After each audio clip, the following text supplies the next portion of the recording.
So I've been seeing and hearing about this Teofimo Lopez versus Subriel Matias thing. But the difference with this is that I haven't heard Teofimo chat about it, because I hear Teofimo chat a whole load of mess all the time, talking about he wants to fight Tank, or he wants to fight Terence Crawford, or he wants to fight Jaron Boots Ennis. All of these fights are not feasible. They are all fights that are more than likely not going to happen.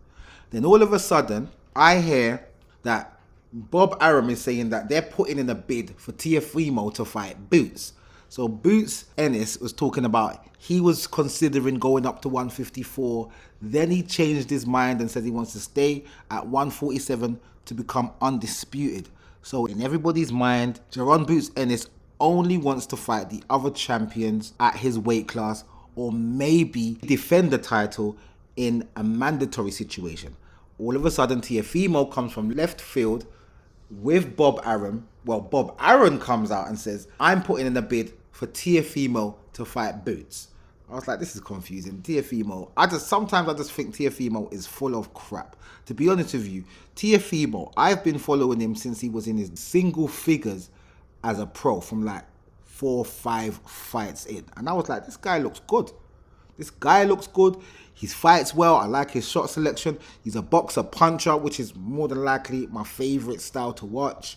And I'm like, this guy seems like he knows what he's on about. He's talked about how he's had a good amateur career and so on and so forth. And then turning pro, he only wants to get the high profile fights, but in a way where he's climbing up the ranks.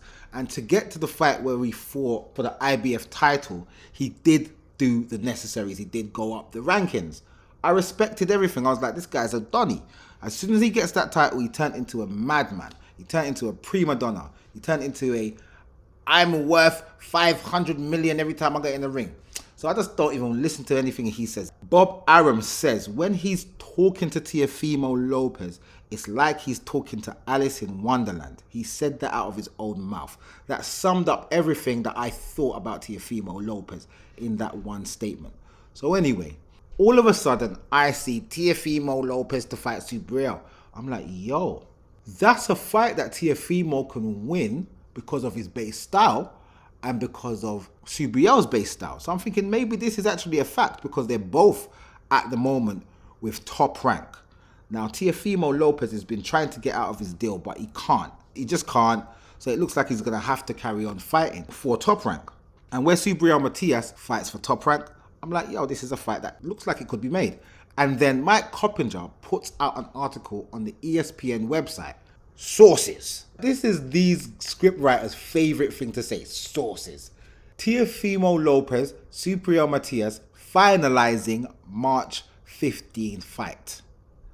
The wording is critical, finalizing. So it's not finalized, it's not happened, but they're in the midst of negotiating for this fight, is what I'm reading here. So the article reads, Teofimo Lopez and Subriel Matias are finalizing a deal for a March 15 fight for Lopez's WBO junior welterweight title, sources told ESPN on Monday.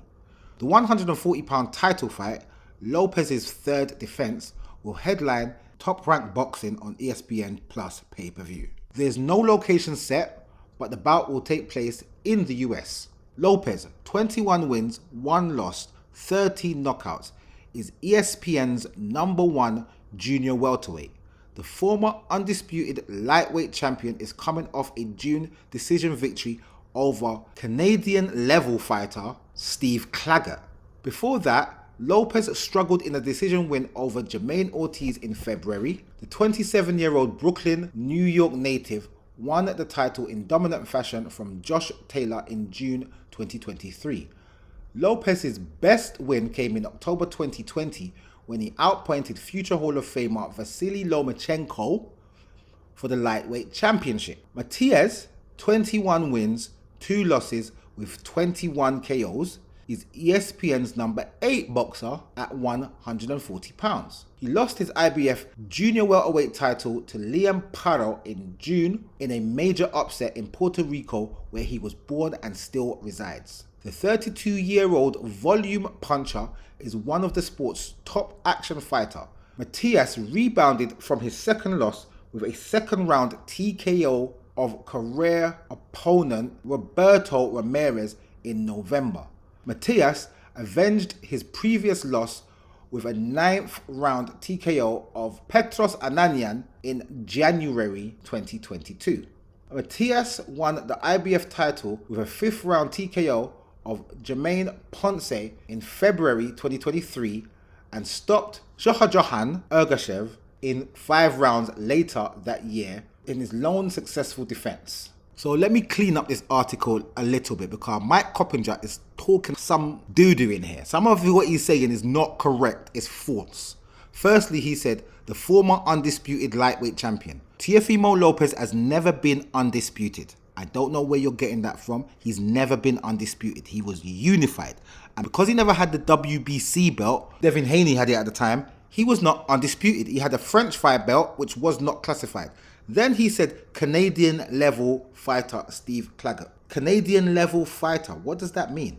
Canadian level, US level, Panamanian level, Mexican level, UK level. What are you talking about? There's no such thing. So Mike Coppinger, I don't know if I rate him really, but he does write articles about boxing and he does have breaking news sometimes. So that's why I went with this article. Now I'm not sure if this fight will actually happen. I don't know what's going on with Teofimo and Bob Arum. I know that they're at loggerheads about this contract. It seems though that he's going to have to live up to his contract, fulfill his contract and have the fights that are necessary to fulfill the contract and move on after that. I don't know how much more fights he's got on the contract, but this is obviously one of them. And if it happens, I think it will be a fan-friendly fight. It will be a good one to watch. It will be one that I will actually say that I think Teofimo will win based on base styles and based on the fact that Subriel Matias just lost to Liam Paro. The difference between Liam Paro and Teofimo Lopez is that Liam Paro has shown that he is tough. He didn't get knocked out. If you notice, Subriel Matias' record is every fight he wins, he knocks the man out. 21 wins, 21 knockouts with 2 losses. One of them to Liam Paro, which he hasn't avenged. The other one, he avenged it with a knockout. So this guy knocks people out. How tough is Teofimo Lopez? I see George Kambosos Jr. put pure problems on Teofimo Lopez, knocking him down in the process. Teofimo Lopez has to show me that he's got that strength or that rugged toughness to get through this fight and do what he needs to do to win the fight. I believe his style is a style that can offset Subriel Matias and subsequently win the fight. I don't know if he can knock out Subriel Matias, but he can definitely, with his base style, come out victorious in this fight. It's the toughness aspect that I question with Teofimo Lopez. Is he tough enough to withstand the onslaught of a Subriel Matias? The guy throws punches in bunches, and most of them are heavy duty. And as you see from his record, he knocks out everybody. He got 100% knockout ratio.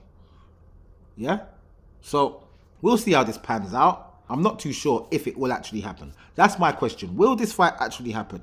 With the whole situation with Bob Arum and Teofimo Lopez and their loggerheads, I'm not sure if this fight will actually happen.